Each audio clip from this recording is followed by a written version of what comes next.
নমস্কার সুপ্রিয় দর্শক বন্ধুরা, তোমাদের সকলকে আমার বাগানে জানাই অনেক অনেক ভালোবাসা ও আন্তরিক স্বাগত। বন্ধুরা, আজকের আমার ভিডিওর বিষয়বস্তু হলো লেবু গাছে ফুল আসার পরবর্তী সম্পূর্ণ পরিচর্যা। এখন অনেকেরই লেবু গাছে ভরপুর ফুল এসেছে, গাছ একদম সাদা হয়ে গেছে ফুলে ফুলে, কিন্তু সমস্যা হচ্ছে কি জানো, 7-10 দিনের মধ্যে ফুল ঝরে যাচ্ছে, ছোট্ট ফল ধরছে, তারপর হলুদ হয়ে পড়ে যাচ্ছে। অনেকেই বলছো এত ফুল এলো কিন্তু একটা লেবুও বড় হলো না। এই সমস্যাটা খুবই কমন, আর এর পেছনে কয়েকটা বড় কারণ আছে। ভুল সানলাইট, ভুল জলের নিয়ম, ভুল খাবার আর ফুল থাকা অবস্থায় ভুল স্প্রে। তাই আজকের ভিডিওটা খুবই গুরুত্বপূর্ণ হতে চলেছে। আজ আমি ধাপে ধাপে বলবো ফুল আসার পর কি করতে হবে, কোন খাবার দিতে হবে, কতটা পরিমাণে দিতে হবে, কোন স্প্রে করতে পারবে, কোনটা একেবারেই করবে না, আর কতদিনে ফল সেট হবে। তাই ভিডিওটা একটুও স্কিপ না করে সম্পূর্ণ দেখো। ভিডিও শুরু করার আগে নতুন বন্ধুদের বলছি, যদি এই চ্যানেলে নতুন হয়ে থাকো এবং বাগান করতে ভালোবাসো, তাহলে চ্যানেলটাকে সাবস্ক্রাইব করে পাশের বেল আইকনটা প্রেস করে রেখো। আমি প্রতিদিন ঠিক সন্ধে 6টার সময় নতুন ভিডিও আপলোড করি। আর ভিডিওটা ভালো লাগলে অবশ্যই শেয়ার করবে তোমাদের বাগান প্রেমী বন্ধুদের সাথে। চলো এবার শুরু করি। প্রথম টিপস, সঠিক জায়গা নির্বাচন। লেবু গাছকে ফুল আসার পর একদম ফুল সানলাইটে রাখতে হবে। দিনে কমপক্ষে 6 থেকে 7 ঘন্টা সরাসরি রোদ দরকার। রোদ কম হলে ফুল ঝরে যাবে। অনেকেই ফুল আসার পর গাছকে ছায়ায় সরিয়ে দেন, এটা বড় ভুল। গাছকে একই জায়গায় স্থির রাখবে, বারবার স্থান পরিবর্তন করবে না। হাওয়া চলাচল থাকতে হবে। দ্বিতীয় টিপস, জলের সঠিক নিয়ম।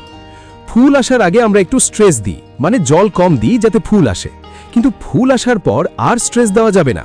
মাটি একেবারে শুকিয়ে গেলে ফুল ঝরে যাবে, আবার জল জমে থাকলে রুট পচে যাবে, ডাইব্যাক হবে। প্রতিদিন সকালে আঙুল দিয়ে মাটি চেক করবে। উপরটা শুকনো মনে হলেও ভেতরে যদি ভেজা থাকে সেদিন জল দেবে না। মাটি যদি 1 ইঞ্চি নিচ পর্যন্ত শুকনো থাকে তখন জল দেবে। সবসময় খেয়াল রাখবে জল দেওয়ার পর ড্রেনেজ হোল দিয়ে জল বেরোচ্ছে কিনা। এবার আসি সবচেয়ে গুরুত্বপূর্ণ অংশ, খাবার।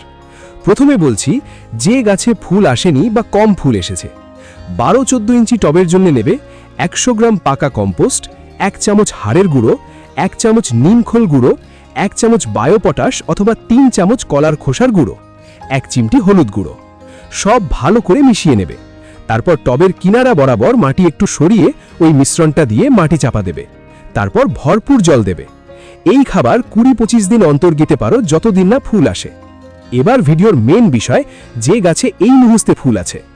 12-14 ইঞ্চি টবের জন্য লাগবে 1/2 চামচ চুন, 2 চামচ হাড়ের গুঁড়ো, 1 চামচ সিউইড গ্র্যানিউলস অথবা 1/2 চামচ মাইক্রোনিউট্রিয়েন্ট, 1/2 চামচ বোরন, 1 চামচ ট্রাইকোডার্মা অথবা 1 চিমটি হলুদ গুঁড়ো। সব উপকরণ ভালোভাবে মিশিয়ে নেবে। এবার কিভাবে প্রয়োগ করবে? টবের একদম কিনারা বরাবর মাটি 1-2 ইঞ্চি সরিয়ে নেবে।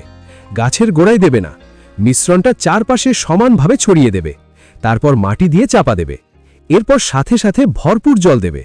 চুন 2 বার প্রয়োগ করবে, একবার এখন, আর একবার যখন ফল মটর দানা সাইজ হবে।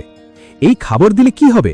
ফুল ঝরা কমবে, ফল সেটিং বাড়বে, ফল শক্ত হবে, ফল বড় হবে, ফল হলুদ হয়ে ঝরে পড়া কমবে, ফলের স্বাদও ভালো হবে। এবার বলছি স্প্রে সম্পর্কে।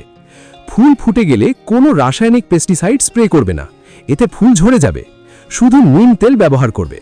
1 লিটার জলে 5 মিলি নিম তেল মিশিয়ে সকালে হালকা রোদে স্প্রে করবে। ফুলের ওপর জোরে স্প্রে করবে না, হালকা মিস্টিং করবে। 15 দিন অন্তর একবার। এবার ফল বড় ও শক্ত করার স্প্রে। 1 লিটার জলে 2 গ্রাম 0.0050 পটাশ মিশিয়ে ভালো করে নাড়িয়ে স্প্রে করবে। পাতার নিচে ও উপর দুদিকেই স্প্রে করবে। 15 দিন অন্তর 2 বার। যদি রাসায়নিক ব্যবহার করতে না চাও তাহলে বিকল্প আছে। 4-5 চামচ কলার খোসার গুঁড়ো টবের মাটিতে দিতে পারো, অথবা কলার খোসা 3-4 দিন জলে ভিজিয়ে রেখে সেই জল 10 দিন অন্তর গাছের গোড়ায় দিতে পারো। এবার বলছি ফল সেটিং টাইমলাইন। ফুল ফোটার 7-10 দিনের মধ্যে ছোট্ট ফল দেখা যাবে। 10-15 দিনের মধ্যে বুঝতে পারবে কোন ফল থাকবে আর কোনটা ঝরবে।